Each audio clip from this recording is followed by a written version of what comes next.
प्रिय विद्यार्थियों, आज का हमारा विषय है परिवर्तनशील अनुपातों का नियम। जैसा कि आपको परिचित है कि एक उपभोक्ता अपनी सीमित आमदनी से अधिकतम संतुष्टि प्राप्त करने का प्रयास करता है। मतलब आमदनी बहुत कम है और वो बहुत सारी चीज़ें खरीदना चाहता है। उसी तरह एक यदि हम फर्म की बात करें या बिजनेसमैन की बात करें तो वह अपने सीमित संसाधनों से अधिकतम लाभ प्राप्त करने का प्रयास करता है। मतलब कि वो ये सोचता है कि उसकी लागत बहुत कम आए और उसको प्रॉफिट बहुत ज़्यादा हो।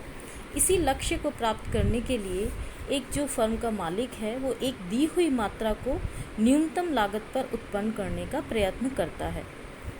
जब अल्पकाल होता है तो फर्म के लिए कुछ साधन स्थिर होते हैं और कुछ परिवर्तनशील होते हैं, फिक्स्ड और वेरिएबल होते हैं। अतः इन विभिन्न साधनों के बीच ऐसा संयोग स्थापित करना होता है जिस पर माल की दी हुई मात्रा न्यूनतम लागत पर उत्पादित की जा सके। अर्थात कुछ तो स्थिर साधन होते हैं, कुछ परिवर्तनशील साधन होते हैं और दोनों ही साधनों के संयोग से एक ऐसा बनाना पड़ता है माहौल जिससे कि बहुत कम से कम लागत पर अधिक प्रॉफिट कमाया जा सके। और यहाँ हम ये मान के चलते हैं कि टेक्नोलॉजी जो है वो हमारी दी हुई है, एक गिवन टेक्नोलॉजी है। फर्म या बिजनेसमैन जब किसी भी वस्तु का उत्पादन करता है तो विभिन्न साधनों का संयोग बदलने का उसको अवसर मिलता है। इकोनॉमिक्स में कुछ साधनों को स्थिर रखते हैं और कुछ साधनों को परिवर्तनशील रखते हैं, और इसी का अध्ययन करने के लिए परिवर्तनशील अनुपातों का नियम अथवा उत्पत्ति के नियमों के अंतर्गत किया जाता है। पहले उत्पादन फलन जब हमने पढ़ा था तो उसमें स्पष्ट कर दिया था कि दीर्घकाल में उत्पादन के सभी साधन परिवर्तित किए जा सकते हैं और साधनों को एक ही अनुपात में बदलने से उत्पत्ति पर जो प्रभाव पड़ता है उसका अध्ययन हम रिटर्न्स टू स्केल के अंतर्गत करते हैं। और वो 3 प्रकार की स्थितियां पाई जाती हैं: समान प्रतिफल, वृद्धिमान प्रतिफल और ह्रासमान प्रतिफल। तो ये तो हो गए चेंज ऑफ स्केल। प्रारंभ में ये स्पष्ट कर दें कि परिवर्तनशील अनुपातों के नियम का संबंध अल्पकाल से होता है, यानी कि शॉर्ट पीरियड से, जहाँ कम से कम एक साधन तो स्थिर होता ही है और कुछ साधन परिवर्तनशील होते हैं।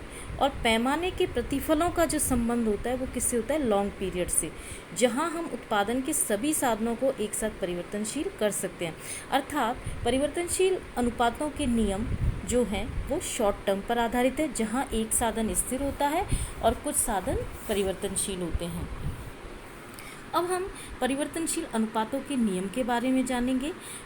इसमें हम उत्पत्ति ह्रास नियम के बारे में भी पढ़ते हैं। आजकल उत्पत्ति ह्रास नियम को ही परिवर्तनशील अनुपातों का नियम भी कहा जाता है। वैसे शब्दों के अनुसार यदि हम देखें, परिवर्तनशील अनुपातों के नियम का आशय यह है कि एक स्थिर साधन के साथ एक परिवर्तनशील साधन लगाने से साधनों का अनुपात बदल जाता है और हम उसका प्रभाव उत्पत्ति की मात्रा पर देखते हैं। यह प्रभाव बढ़ते हुए प्रतिफल, समान प्रतिफल, घटते हुए प्रतिफल तीनों रूपों में प्रकट हो सकता है। लेकिन बढ़ते हुए प्रतिफल शुरू में एक सीमा तक ही मिलते हैं और अंत में घटते हुए सीमांत प्रतिफलों की स्थिति आ जाती है। मूल रूप से परिवर्तनशील अनुपातों के नियम में ह्रासमान प्रतिफल का नियम ही समाया हुआ है, इसलिए दोनों को एक ही माना जाता है। इस प्रकार साधनों के संयोग में एक सीमा के बाद ह्रासमान सीमांत उत्पत्ति की प्रवृत्ति लागू हो जाती है। अर्थात अल्पकाल में यह नियम लागू होता है, ये हमें मालूम है। और जब अल्पकाल है तो हम मान के चल रहे हैं कि एक साधन स्थिर है और स्थिर साधन के साथ ही हम परिवर्तनशील साधन की बढ़ती हुई मात्राएं लगाएंगे, जिसमें जैसे जैसे हम अन्य परिवर्तनशील साधनों की मात्रा को लगाएंगे तो सीमांत उत्पत्ति एक सीमा तक घटने लगती है। प्रारंभ में एक स्थिर साधन बड़ा होता है और एक परिवर्तनशील साधन की मात्राएं भी बढ़ाई जाती हैं, तो स्थिर साधन का अधिक अच्छा उपयोग होने से कुछ सीमा तक जो मार्जिनल प्रोडक्टिविटी है, सीमांत भौतिक उत्पत्ति बढ़ सकती है। इसीलिए हम इसे वर्धमान उत्पत्ति या इंक्रीजिंग रिटर्न्स की दशा कहते हैं। एक सीमा के बाद स्थिर प्रतिफल की दशा आ जाती है और परिवर्तनशील साधनों का संयोग ऑप्टिमम हो जाता है, यानी कि अनुकूलतम हो जाता है, जहां सभी साधन अनुकूलतम अनुपात में मिल जाते हैं।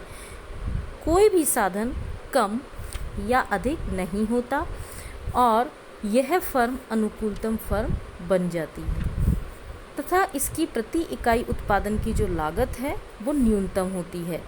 इस सीमा के बाद परिवर्तनशील साधनों की मात्राओं के बढ़ाए जाने पर यह अनुकूलतम संयोग भंग हो जाता है और फिर क्या होगा कि स्थिर साधन पर अधिक दबाव पड़ने से परिवर्तनशील साधन को बढ़ाए जाने पर भी सीमांत भौतिक उत्पत्ति यानी कि मार्जिनल प्रोडक्टिविटी जो है वो घटने लगती है और इस प्रकार साधनों के संयोग से एक सीमा के बाद ह्रासमान सीमांत उत्पत्ति की प्रवृत्ति लागू हो जाती है।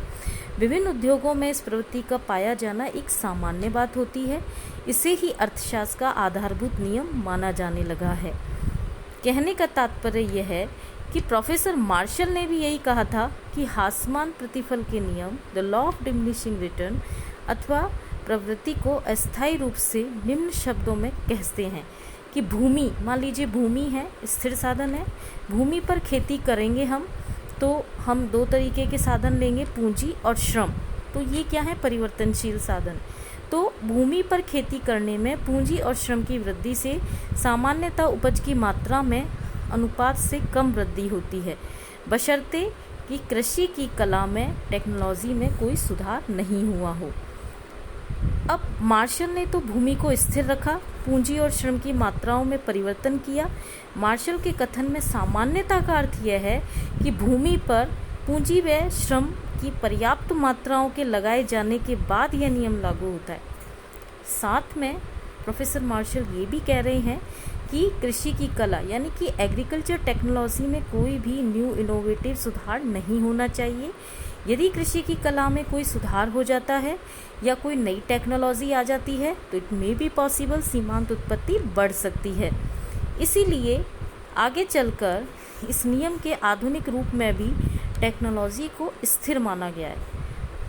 और टेक्नोलॉजी को स्थिर इसीलिए मानते हैं क्योंकि फिर प्रोडक्शन में चेंज अपने आप आ जाएगा परिवर्तनशील साधनों का, इसीलिए हम टेक्नोलॉजी को स्थिर मानते हैं।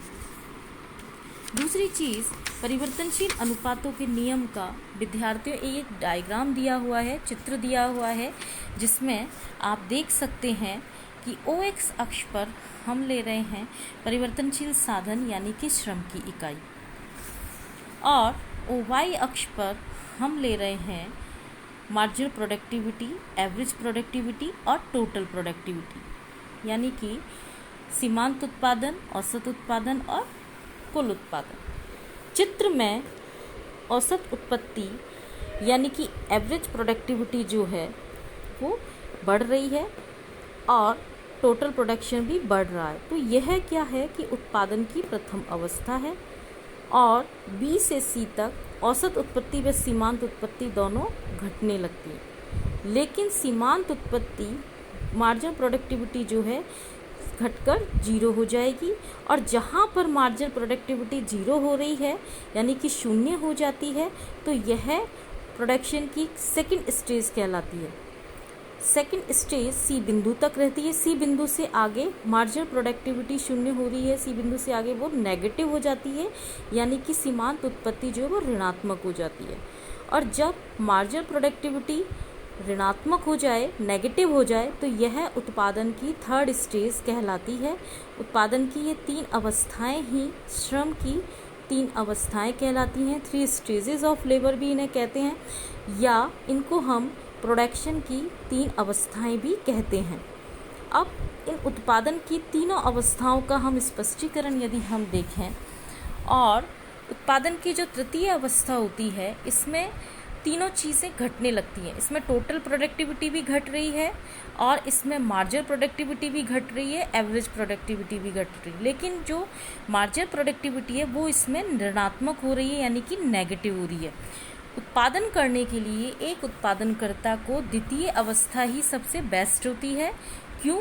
क्योंकि इसमें कुल उत्पत्ति भी बढ़ रही है, भूमि की कार्यकुशलता में वृद्धि होती है, लेकिन श्रम की जो औसत उत्पत्ति है वो घटने लगती है, जिसलिए यह कहा जा सकता है कि इस अवस्था में श्रम की कार्यकुशलता में कमी आती है। उत्पादक के लिए अब प्रिय विद्यार्थी, प्रश्न हमेशा पूछा जाता है एग्जाम में कि which stage of production is more appropriate, यानी कि उत्पादन की कौन सी अवस्था अधिक उपयुक्त मानी जाएगी।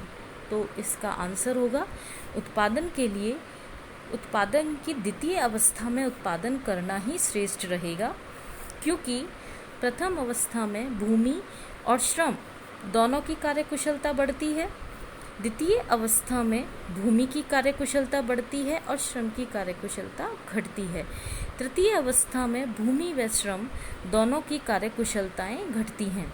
अतः उत्पादक के लिए तृतीय अवस्था में उत्पादन करने का तो प्रश्न ही नहीं उठता, क्योंकि वहाँ तो यदि वो प्रोडक्शन जारी रखेगा तो हो सकता है वो दिवालिया हो जाए या वो मूर्ख हो, ये कहा गया है। तो उत्पादक के लिए द्वितीय अवस्था में उत्पादन करना ही लाभकारी होगा, जहाँ किसी भी साधन की सीमांत उत्पत्ति ऋणात्मक नहीं होती, क्योंकि मार्जिनल प्रोडक्टिविटी यहाँ पॉजिटिव है।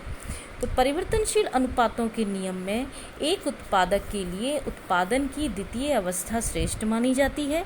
इसको हम यह भी कह सकते हैं क्योंकि द्वितीय अवस्था में लाभकारी करना उत्पादन इसलिए माना जाता है कि यहाँ पे सीमांत उत्पत्ति ऋणात्मक नहीं होती बल्कि पॉजिटिव होती है। इसीलिए ये प्रश्न एग्जाम में पूछा जाता है। अब परिवर्तनीय अनुपातों के नियम को प्रिय विद्यार्थियों आप अच्छे से समझ गए होंगे और इनकी उत्पादन की जो 3 अवस्थाएं, 3 स्टेजेस ऑफ प्रोडक्शन, जहाँ प्रथम अवस्था, द्वितीय अवस्था, तृतीय अवस्था, इसकी कौन सी उत्पादन की अवस्था अधिक उपयुक्त मानी गई है, यह भी आपको बताया गया है कि द्वितीय अवस्था जो है वो उत्पादनकर्ता के लिए सबसे उपयुक्त मानी गई है।